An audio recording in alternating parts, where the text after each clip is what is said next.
Welcome to chapter 10 on our conversation about positivity bias. We're on chapter 10's discussion on positive language.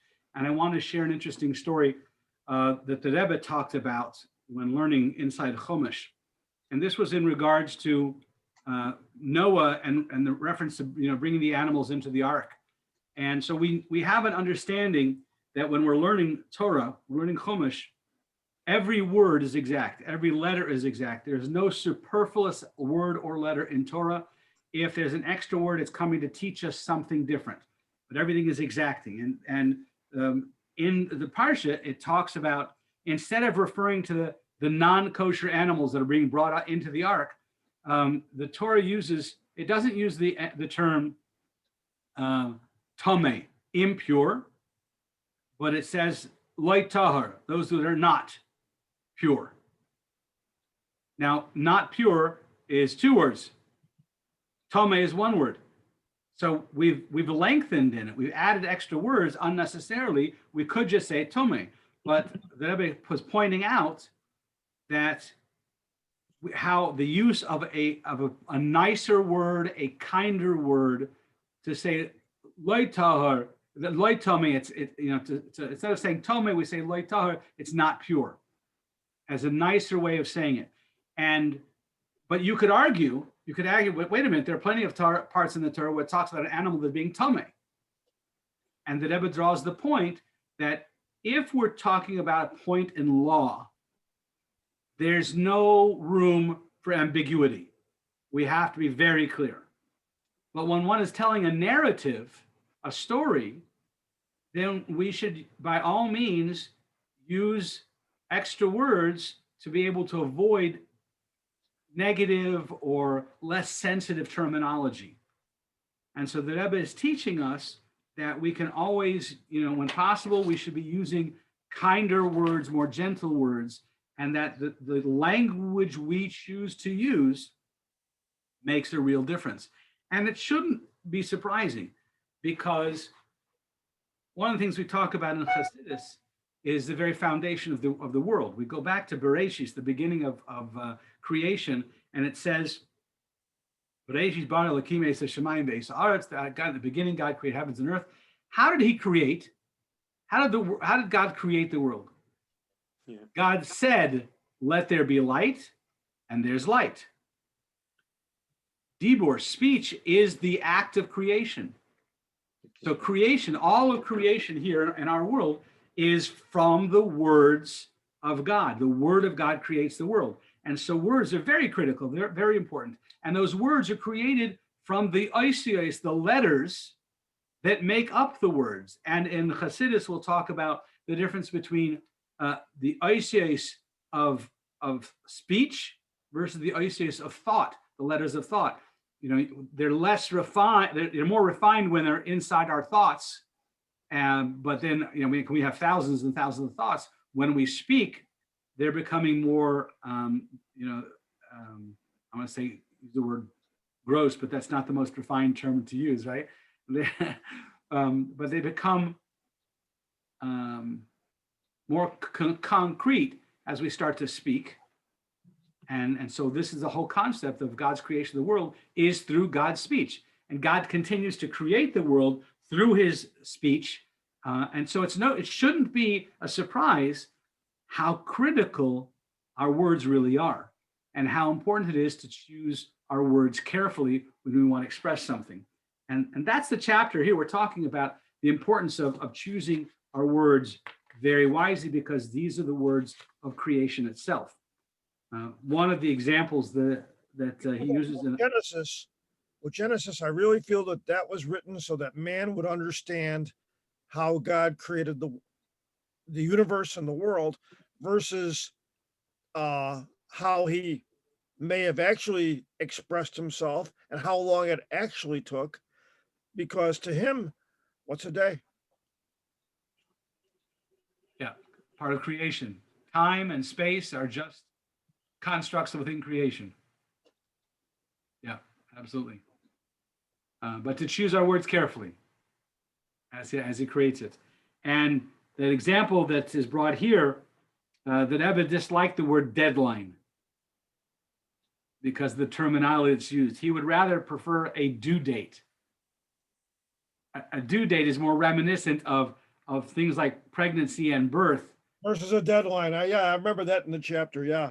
Yeah, he had a lot of ways of expressing things that are negative in a positive way. Right. For example, Parshas Mitzayra is the parsha about the English word is leprosy, but it's not really, when we think about leprosy in modern terms. But Mitzayra is a spiritual type of skin of affliction. And the parsha is named from that. And he thought it would be better to call the parsha Parshas Tahara, which means purification, because we talk about the purification from the status of Mitzayra. And so again, conscientiously choosing to choose a nicer words. The time when a Chabad rabbi introduced the Rebbe to someone from East Asia, and the Rebbe instead of saying that they're coming from a faraway place, he says, you come from a place in the East, which is the opposite of near. So choosing to focus on something which is near as opposed to something which is far, and Australia is not a faraway place. Australia is the opposite of close, So choosing to use, and we see this even in standard Yiddish terminology. We'll refer to someone. We would never in Yiddish. We would never say that they're sick. The terminology is not used. We say that someone is not well, and it's just part of the cultural language, the way we talk about things, and choosing to find the positive ways to express something. Yeah, I really liked how he was thinking about the name of a hospital from instead of calling it Beit Chaim, calling it Beit Refuah.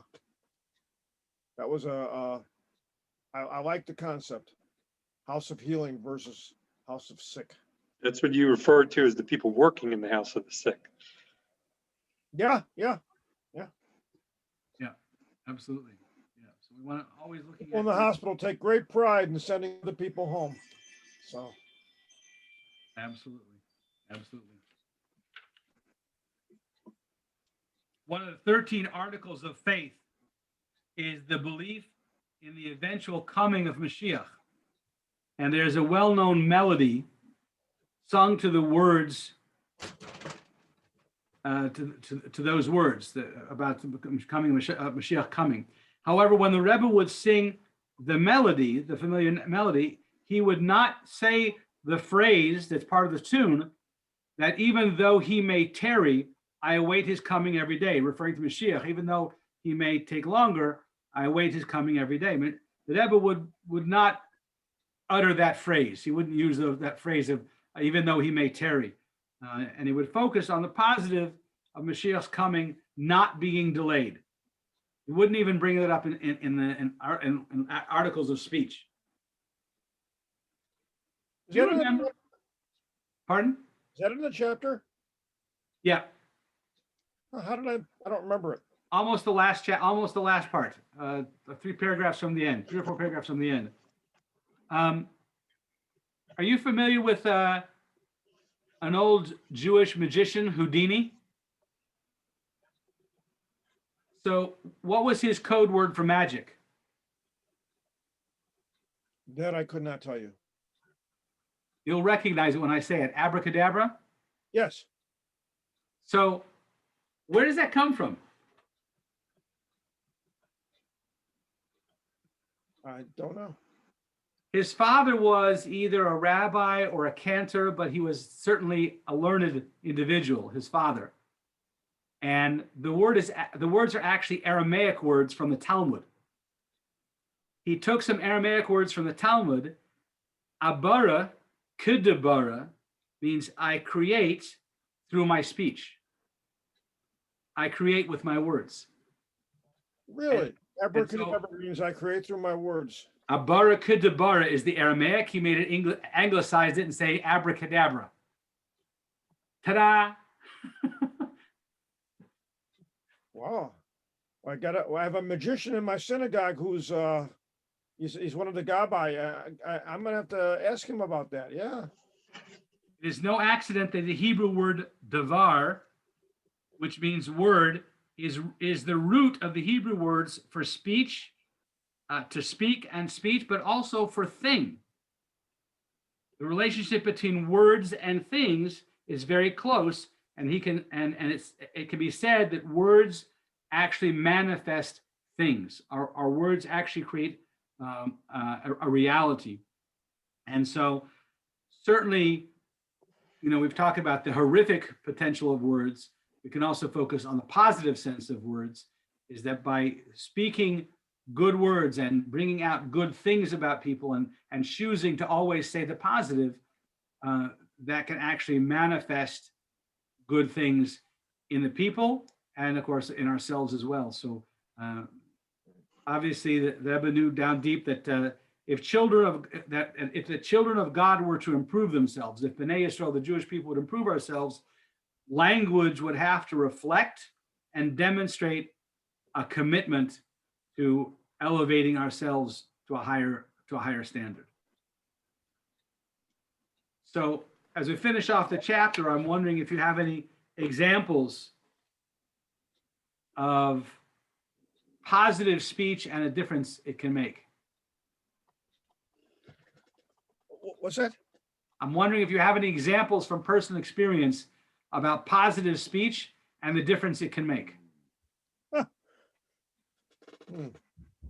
Well, I mean, we've discussed this in a previous chapter, I think, where we kind of gave examples.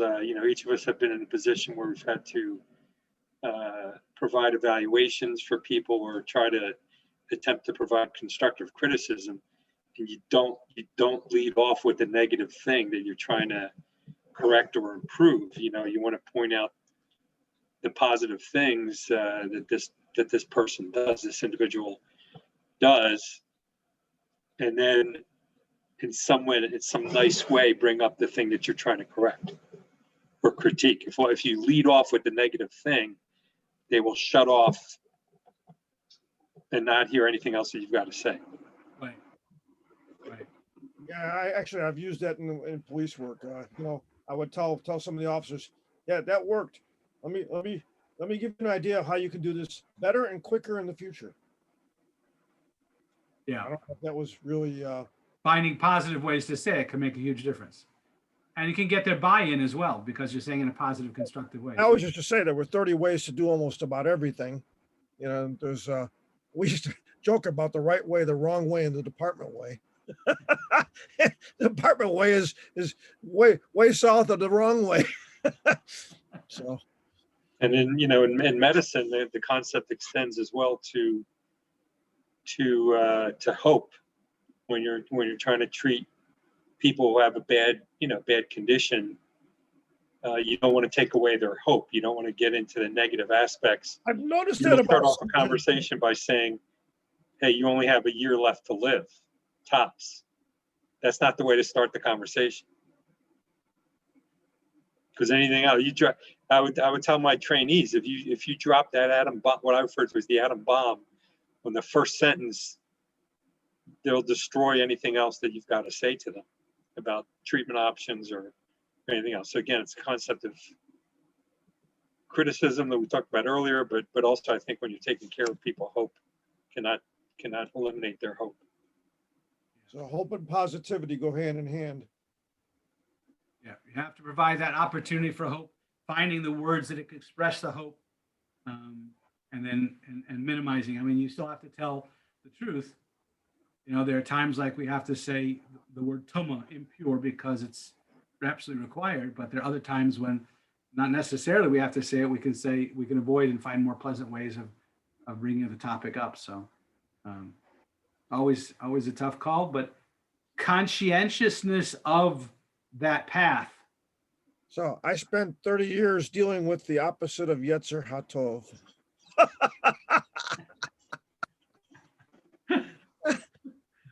Yes, we all have some experience with the opposite of the Yetzer Tov.